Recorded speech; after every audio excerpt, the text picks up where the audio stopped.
بیان کرتے ہیں کہ صحابہ کا طریقہ چھوڑو گے تمہیں اٹھا کر جہنم میں ڈال دوں گا۔ میں عرض کر رہا تھا کہ آقا حسین ہے، حسین بھی حسین، حسن بھی حسین ہے۔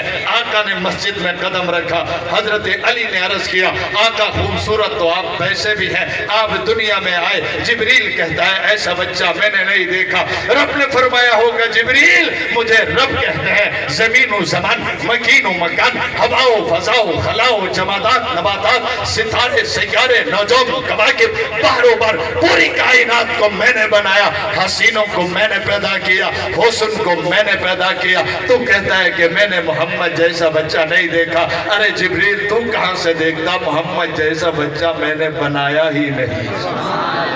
حضرت علی مسکرائے، علی نے کہا یہ منظر مجھے اچھا لگا۔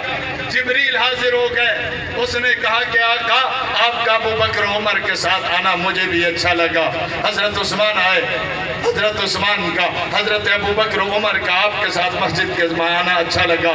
جبریل نے کہا مجھے بھی اچھا لگا۔ رب نے جبریل کو روانہ کیا، جا کر نبی کو بتاؤ آپ کا یوں مسجد میں آنا اگر علی کو اچھا لگا، حسن کو اچھا لگا، حسین کو اچھا لگا، صحابہ کو اچھا لگا، آل بیت کو اچھا لگا، جبریل کو اچھا لگا، خود نبی کو اچھا لگا، میں رب اعلان کرتا ہوں مجھے بھی اچھا لگا، اور اتنا اچھا لگا ہاکذا نبعث یوم القیامہ، محبوب جب تجھے روزے سے اٹھاؤں گا تیرا ایک ہاتھ صدیق کے کندھے پر ہوگا، ایک فاروق اعظم کے کندھے پر۔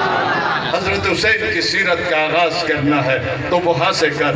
نام رکھا میرے نبی نے حسن حسین، یہ دونوں نام میرے نبی نے رکھے۔ پھر اس کے بعد ایک وقت وہ بھی آتا ہے حضرت حسین کی والدہ حضرت فاطمہ الزہرا بیمار ہیں، اور بیماری کے وقت تیمارداری کرنے میں دو خواتین ہیں، ان میں ایک کا نام ام امیس ہے۔ میں نے کہا یہ کون ہے جو حضرت حسین کی ماں کی تیمارداری کر رہی ہے؟ جواب ملا یہ ابو بکر صدیق کی اہلیہ ہے۔ پھر فاطمہ الزہرا کا انتقال ہوا، جنازہ حاضر ہے، حضرت علی موجود، حضرت حسن موجود، حضرت حسین موجود، حضرت عباس موجود، حضرت عبداللہ ابن عباس موجود، صحابہ موجود، اہل بیت موجود، جنازہ سامنے ہے۔ اتنے میں حضرت علی نے صدیق اکبر کو ہاتھ سے پکڑا، مصلی پہ کھڑا کیا، کہا کہ حضرت فاطمہ الزہرا کا جنازہ آپ پڑھائیں گے امیر المومنین۔ حضرت صدیق اکبر نے فرمایا کہ علی میرے بھائی جنازہ آپ پڑھائے۔ حضرت علی نے کہا ابو بکر آپ کو نبی نے آگے کیا ہے، جس کو نبی آگے کرے اس کو پھر علی پیچھے نہیں کر سکتا۔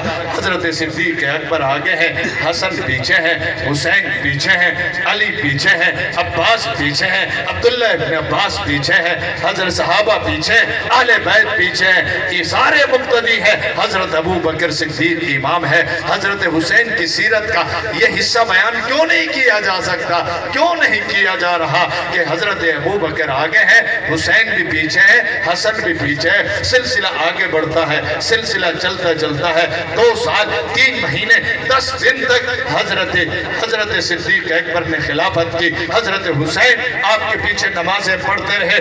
10 سال تک حضرت حسین حضرت فاروق اعظم کے پیچھے نمازیں پڑھتے رہے، اور اسی انداز میں 12 سال تک حضرت حسین نے حضرت عثمان غنی کے پیچھے نمازیں پڑھی ہے۔ اور یہاں تک بس نہیں، حضرت عثمان غنی کے گھر کا محاصرہ ہوتا ہے، دروازے پہ پہرے داروں میں ایک حسن نظر آتا ہے، ایک حسین نظر آتا ہے۔